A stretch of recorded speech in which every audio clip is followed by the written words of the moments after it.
Hello दोस्तों, मैं हूं अर्पित और आपका स्वागत है लॉर्ड्स ऑफ लिटरेचर पे। दोस्तों, आज हम जिस राइटर के बारे में डिस्कस करेंगे वो हैं Robert browning. Robert browning Victorian age के बहुत ही इंपॉर्टेंट राइटर थे और उन्हें उनके ड्रामेटिक मोनोलॉग के साथ साथ उनकी ऑब्सक्योरिटी के लिए भी जाना जाता था। तो आइए चलिए शुरू करते हैं। रॉबर्ट ब्राउनिंग का जन्म 7 मई 1812 को कैम्बरवेल में हुआ था। वो सारा और रॉबर्ट ब्राउनिंग के इकलौते बेटे थे। जी हाँ, इनके पिता का नाम भी रॉबर्ट ही था। इनके पिता बैंक ऑफ इंग्लैंड में क्लर्क थे और इनके पिता की लिटरेचर में गहरी रुचि थी। उन्होंने लगभग 6000 बुक्स का कलेक्शन बनाया हुआ था घर पे और इनमें से ज़्यादातर बुक्स रेयर थी। और ब्राउनिंग की माँ भी एक टैलेंटेड म्यूजिशियन थी और वो जर्मन और स्कॉटिश मूल की थी। ब्राउनिंग की एक सिस्टर भी थी जिसका नाम सेरेना था। ब्राउनिंग ने 12 साल की उम्र में पोइट्री की एक बुक लिखी थी, लेकिन कोई पब्लिशर न मिलने की वजह से उन्हें इसको डिस्ट्रॉय कर दिया। ब्राउनिंग का कुछ प्राइवेट स्कूल्स में एडमिशन कराया गया था, लेकिन उन्हें स्कूल लाइफ ज़रा भी पसंद नहीं आई, जिस वजह से उनकी एजुकेशन घर पे ही हुई। घर पे एक ट्यूटर आता था और उनके फादर की बुक्स का कलेक्शन तो था ही, और जो कि उन्हें पढ़ाया जाता था। तो इस तरह से उनकी शुरुआत की शिक्षा हुई। 14 साल की उम्र आने तक ब्राउनिंग ने फ्रेंच, ग्रीक, इटालियन और लैटिन लैंग्वेज सीख ली थी। और ब्राउनिंग रोमांटिक पोएट्स से बहुत ही अधिक प्रभावित थे। इसमें भी खास तौर से शैली उन्हें बहुत ही ज़्यादा पसंद थे।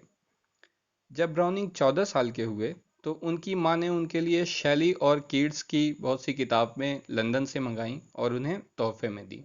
और इन दोनों ही राइटर्स का इन्फ्लुएंस उनकी शुरुआत की पोइट्री पर बहुत ही स्पष्ट रूप से दिखाई देता है। 16 साल की उम्र में ब्राउनिंग ने ग्रीक लैंग्वेज पढ़ने के लिए यूनिवर्सिटी कॉलेज लंदन में एडमिशन लिया। लेकिन जैसे कि उनका स्कूल लाइफ में मन नहीं लग रहा था, उसी तरह कॉलेज में भी उनका मन नहीं लगा और फर्स्ट ईयर के बाद ही उन्होंने कॉलेज भी छोड़ दिया।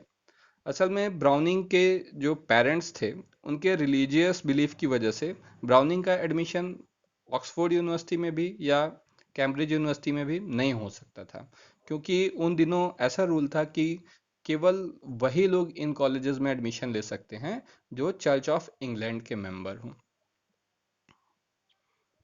शुरुआत में ब्राउनिंग ने मेडिसिन की फील्ड में अपना करियर बनाने का सोचा और इसके लिए उन्होंने गाइज हॉस्पिटल भी ज्वाइन किया, लेकिन इसमें भी उनका मन नहीं लगा। इसके अलावा उनकी एक्टर बनने की भी इच्छा थी, लेकिन इस फील्ड में भी वो आगे नहीं बढ़े और फाइनली 18 साल की उम्र में उन्होंने फैसला किया कि उन्हें पोएट बनना है। ब्राउनिंग का पहला published work Pauline a fragment of a confession था, जो 1833 में पब्लिश हुआ था। आमतौर पर इसे फेवरेबल रिमार्क मिले, लेकिन जॉन स्टुअर्ट मिल ने इसकी कड़ी आलोचना की थी, क्योंकि ये इनका पहला पब्लिश्ड वर्क था, जिस वजह से ब्राउनिंग थोड़ा इस वजह से परेशान भी हो गए थे। 1835 में पैरासेल्स पब्लिश हुई, जो कि सफल रही और एक पोएट के रूप में मान्यता मिल गई ब्राउनिंग को। 1840 में ब्राउनिंग की सॉर्डेलो पब्लिश हुई और ये बुक तो एकदम समझ लीजिए कि इसने एक तरीके से तूफान मचा दिया। लेकिन ये तूफान कैसा था, ये जानने के लिए देखिए। ये बुक उस वक्त किसी को भी समझ में नहीं आई कि यहाँ पे ब्राउनिंग ने क्या लिखा है। हालांकि ये बुक बहुत अच्छी है, इसमें इनकी पोइट्री बहुत ही अच्छी है, आज बहुत पसंद की जाती है। लेकिन उस ज़माने में इन्होंने क्या लिखा था, ये ड्रामेटिक मोनोलॉग के राइटर थे और ज़्यादातर आलोचकों को भी, क्रिटिक्स को भी ये बुक समझ में नहीं आई। यहाँ तक कि उस समय के जो लीडिंग राइटर थे, टेनिसन ने बहुत नाम कमा लिया था उस समय तक, और उन्होंने कहा था कि सॉर्डेलो की उन्हें केवल 2 लाइनें ही समझ में आई हैं। सॉर्डेलो सॉर्डेलो में टोटल 6000 लाइन्स थी, जिसमें से टेनिसन के हिसाब से उन्हें केवल फर्स्ट लाइन और लास्ट लाइन समझ में आई थी। इसके अलावा मिसेस कार्लाइल का कहना था कि पूरी पोयम पढ़ने के बाद भी वो ये नहीं बता सकती हैं कि सॉर्डेलो कोई मैन था, कोई सिटी थी, या फिर ये किसी बुक का नाम है। तो इसका मतलब उन्हें भी ये कुछ भी अंदाज़ा नहीं लगा कि इस पोएम में क्या हो रहा है।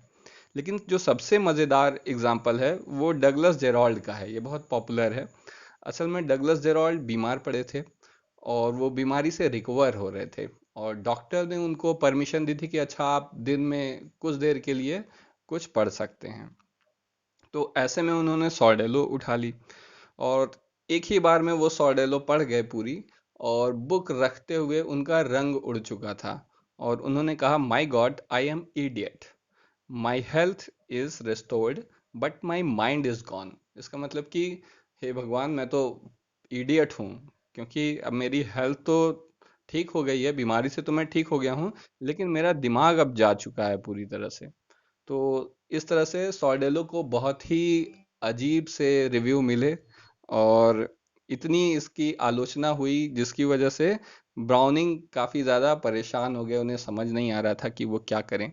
और ऐसे में अपने फ्रेंड और एक्टर चार्ल्स की एडवाइस पे या उनसे उनके इंस्पिरेशन से ब्राउनिंग ने वर्ल्स ड्रामा लिखने में अगले कुछ साल बिताए। लेकिन ब्राउनिंग असल में थिएटर के लिए बहुत अच्छे राइटर नहीं थे, क्योंकि इंसान के दिमाग में क्या चल रहा है ये वो बहुत अच्छा लिखते थे, यानी कैरेक्टर के भीतर क्या चल रहा है ये लिखना उनकी खासियत थी, बजाय कि कैरेक्टर बहुत कुछ कर रहा हो ऐसी पोइट्री वो नहीं लिखते थे। तो इस वजह से थिएटर के फील्ड में उनको ज़्यादा सफलता नहीं मिल पाई। 1845 में ब्राउनिंग की मुलाकात उनकी फ्यूचर वाइफ एलिजाबेथ बैरेट से हुई, जो कि एक बीमार महिला थीं, जिनकी पोएम से ब्राउनिंग बहुत प्रभावित थे। असल में एलिजाबेथ ने अपनी बुक में ब्राउनिंग की काफ़ी प्रशंसा की थी एक जगह, और जिसके लिए थैंक्स बोलने के लिए ब्राउनिंग ने उन्हें लेटर लिखा था, और इस तरह से दोनों की बातचीत का सिलसिला शुरू हो गया, और बाद में उनके बीच में अफेयर हो गया। एलिजाबेथ की खराब सेहत की वजह से उनके पिता जो है उन्हें ट्रैवल करने की भी इजाज़त नहीं देते थे, और ना ही उन्हें शादी करने की परमिशन थी। तो बहुत से लोग कहते हैं कि उनके पिता काफ़ी सेल्फिश थे और सनकी थे, और वो अपने किसी भी संतान को शादी करने की इजाज़त नहीं देते थे, और जो कोई ऐसा करता था उसे वो अपनी जायदाद से बेदखल कर देते थे। तो ऐसा ही कुछ था, इस वजह से एलिजाबेथ अपनी मर्जी से शादी इनसे नहीं कर सकती थी। ब्राउनिंग एलिजाबेथ को बहुत पसंद करते थे, और उसके बाद एलिजाबेथ ने और ब्राउनिंग ने फैसला किया कि वो अपने पेरेंट्स की सहमति के बिना ही शादी कर लेंगे। और इसके बाद एलिजाबेथ ने अपने पिता का घर छोड़ दिया, और दोनों ने घर से भागकर शादी कर ली और इटली के फ्लोरेंस में रहने लगे।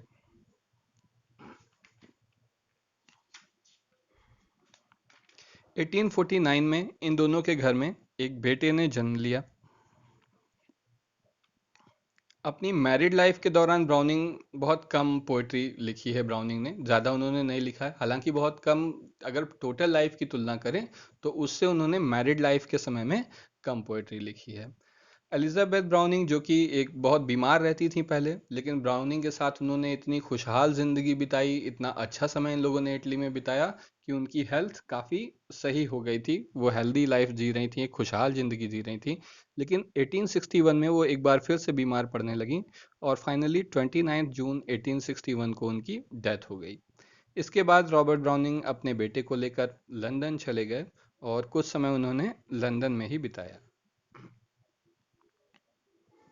1864 में ब्राउनिंग ने अपनी बुक ड्रामेटाइज पर्सोनी जो है पब्लिश की, जो कि काफ़ी सफल रही, और इसकी सफलता से ब्राउनिंग एक पॉपुलर पोएट बन गए। अभी तक ब्राउनिंग पॉपुलर नहीं थे, उनको क्रिटिक्स में ही काफ़ी पहचान मिली थी, काफ़ी नाम हुआ था, लेकिन पब्लिक उन्हें बहुत ज़्यादा नहीं जानती थी, बहुत ज़्यादा उन्हें पसंद नहीं करती थी। लेकिन ड्रामेटिस पर्सोनी के सफल होने के बाद वो एक पॉपुलर पोएट बन गए। 1868-69 में ब्राउनिंग का सबसे इम्पॉर्टेंट पोइट्री वर्क आया, the ring and the book. ये पब्लिश हुआ था 1698 के रोम में, एक मर्डर ट्रायल हुआ था जिस पर ये आधारित था, और 1868-69 में ये पब्लिश हुआ था, जो कि बहुत अधिक सफल रहा, और ये ब्राउनिंग का सबसे ज़्यादा सफल वर्क था। और इसके बाद ब्राउनिंग एक बहुत ही पॉपुलर राइटर बन गए, अपने ज़माने में उनका बहुत ही इम्पॉर्टेंट राइटर में नाम लिया जाने लगा। ब्राउनिंग के और बहुत सारे वर्क हैं जो कि मुख्य रूप से ड्रामेटिक लिरिक्स हैं, जो ये आपके सामने दिए हुए हैं।